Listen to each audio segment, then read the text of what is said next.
Hello everyone. In the last two videos, I have discussed about the animal kingdom, that is the basis of classification of animals in the kingdom Animalia. In the first video, I have discussed about the level of organization or otherwise the arrangement of cells, that is the cellular level, tissue level, organ and organ system level, followed by the pattern of digestive and circulatory system, and then later the type of body symmetry. On that basis how animals are classified. In the second video I have discussed about the arrangement of cells in the germ layer, nature of coelom, whether they have the body cavity or they don't have, on that basis how they are classified, presence or absence of segmentation, and the presence or absence of notochord. Apart from this, I have discussed about how development take place, whether the development is direct or indirect. And the last one that I have discussed was about the types of animals, how they are classified, whether oviparous, viviparous, second one, or otherwise the third one is ovoviviparous. Now in this video I am going to discuss about the classification of animals as to how they are classified on the basis of all the features that is used in the classification of animals, that is the level of organization, symmetry, body cavity or coelom, and then the phylum in which, or the phylum that possesses that particular symmetry or level of organization. Let us just revise in short. Now here animal kingdom, phylums are there. Now the level of organization, cellular level, this is possessed by the first phylum, that is the members of phylum Porifera. They are multicellular, but still the cells are loosely arranged. They are not arranged into a group, or they are not aggregated to form a tissue, organ or organ system. Then coming to the second level, the tissue level, where two phylums are included, where the coelentrates or otherwise the cnidarians and ctenophores, they have the tissue level of organization. Then coming to the organ level, only one phylum here, Platyhelminthes, and then rest others, they all have organ system level of organization, starting from Aschelminthes, Annelida, Arthropoda, Mollusca, Echinodermata, Hemichordata and Chordata. The second character, that is the second feature, is symmetry. Now in case of symmetry, radial and bilateral symmetry. So radial symmetry is possessed by members of the phylum Coelentrata and Ctenophora, whereas all others are having bilateral symmetry. One more is there in radial, that is Echinodermata. In case of radial symmetry, Echinodermata, the starfishes are having radial symmetry. Then coming to the next one is the body cavity, whether the organisms are having the body cavity or they are not having body cavity. So the members of the phylum Platyhelminthes, they do not have any body cavity, whereas in case of Aschelminthes, they are having false body cavity or false coelom. That's why they are called as pseudocoelomate.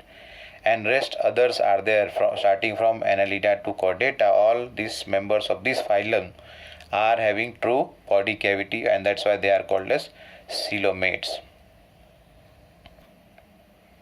Now let's start with the characteristic feature of different phylums one by one. The first phylum, that is phylum Porifera. Now here the members of this phylum, they are commonly called as sponges. They are commonly called as sponges, and they are generally marine.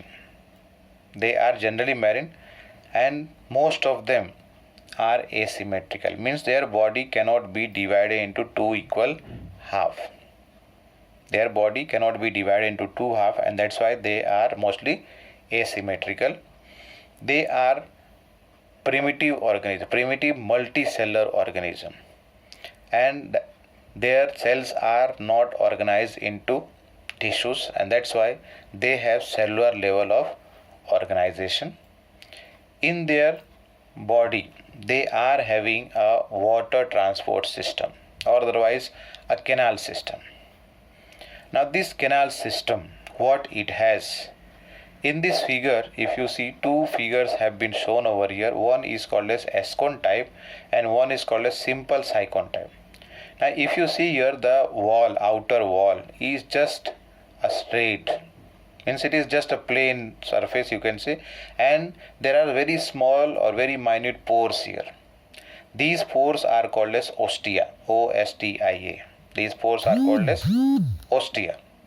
Now these ostias, so through these ostias, what happens? Water can enter. Once again, minute or very small pores are there. Through this, water enters inside, and they are having a water canal over here, which is called as spongocoel, which flows out through the opening, only one opening. If you remember, open and closed, incomplete and complete digestive system. So here, the members of this phylum Porifera, they have only one opening, which is called as osculum here. In the other type, what has happened, the wall is having little wavy structure, wave-like. If you remember, finger-like projection, wheelie, somewhat like that. Now on that wall also, again, only thing that the surface area will be increased over here. And pores are there, which are called as ostia. So through these ostias, what happens, the water can enter into spongocoel, and then it comes out through the osculum, that is the opening. It acts like, you can say, mouth and also like anus. The wall of this, in the walls are present the cells, which are called as choanocytes. The cells over here are called as choanocyte, or otherwise they are also called as collar cell, simply collar cell, or otherwise choanocytes. The flow of water in the canal system is given over here. Water enters through the ostia in the body wall, that is, ostia is present in the body wall, and these ostias are small pores. And then the water comes where? Into the central canal, which is called as spongocoel, and then it goes out through the opening, which is called as osculum.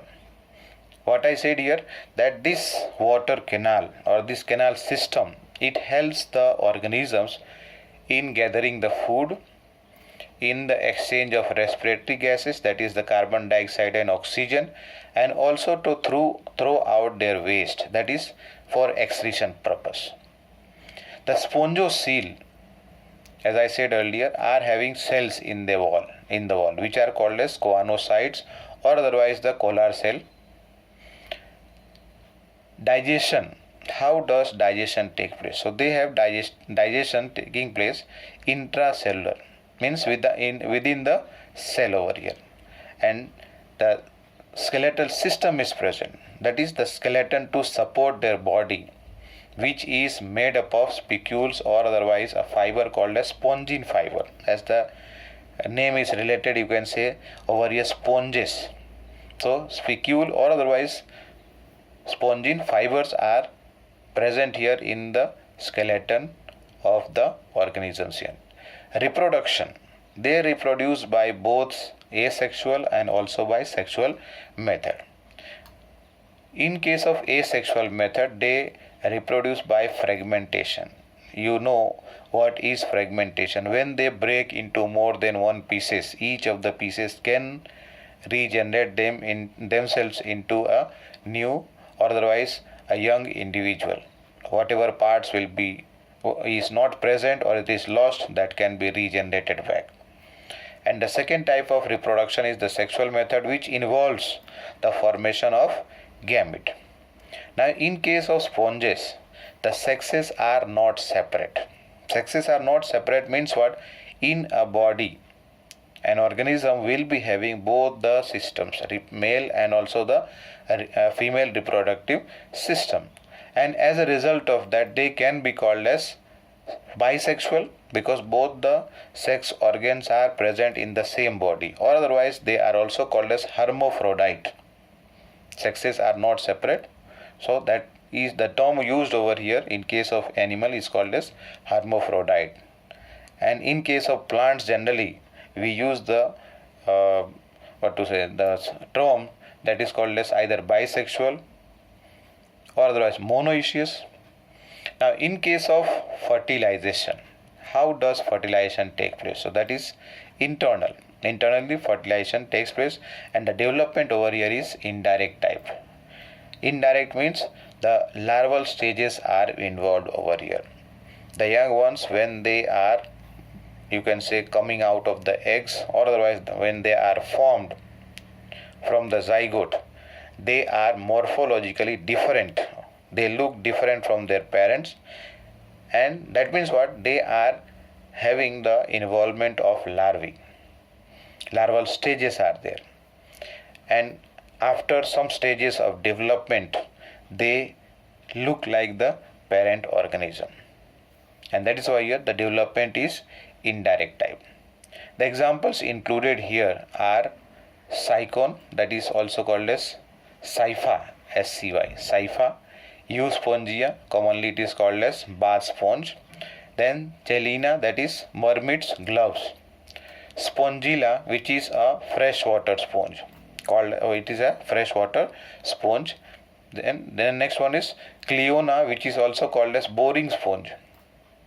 Common name is boring sponge. And the last one here is Leucosolenia.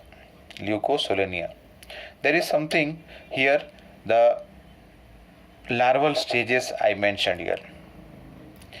The larva over here in case of the sponges are called as amphiblastula or parenchyma.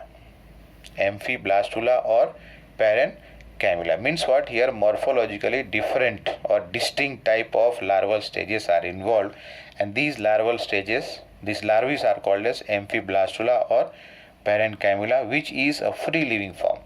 Means these larval stages are not fixed at a place. They can move about freely, able to swim in their habitat, that is the water here, and they are having regenerative power without any exception. Means all the members of this phylum are having the power of regeneration. The next phylum, second phylum, is phylum Coelenterata, also called as Cnidaria. This I am going to include in the next video. Thank you.